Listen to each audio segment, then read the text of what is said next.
ఆంధ్రప్రదేశ్కి కేంద్ర ప్రభుత్వం ఒక శుభవార్త చెప్పింది. విశాఖ రైల్వే జోన్కు సంబంధించి భూ కేటాయింపుల విషయంలో ఆంధ్రప్రదేశ్ ప్రభుత్వంతో కేంద్ర ప్రభుత్వం జరిపినటువంటి సంప్రదింపులు పూర్తయ్యాయి. ఈ విషయంలో పూర్తి స్థాయి క్లియరెన్స్ వచ్చింది.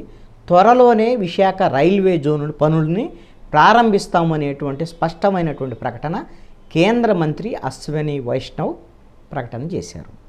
ఇది ఒక మంచి పరిణామం. ఈ 2019 ఎన్నికలకు ముందే విశాఖ రైల్వే జోన్ను ప్రకటించింది కేంద్ర ప్రభుత్వం. కానీ 5 ఏళ్ల పాటు ఆ భూ కేటాయింపులు దానికి కావలసినటువంటి 52.2 ఎకరాలని వైసీపీ ప్రభుత్వం కేటాయించినప్పటికీ కూడా అది అనువైనటువంటిది కాదు అని, దానికి బౌండరీస్ కూడా లేవు అనేటువంటి అంశం మీద కేంద్ర ప్రభుత్వము ఇప్పటి వరకు స్పష్టమైనటువంటి నిర్ణయం తీసుకోలేకపోయింది. ఇప్పుడు ఎన్డీఏ ప్రభుత్వం, ఆంధ్రప్రదేశ్ ప్రభుత్వం భూ కేటాయింపులు చేయడంతో విశాఖ రైల్వే జోన్ ముందుకెళ్ళేటువంటి పరిస్థితి వచ్చింది.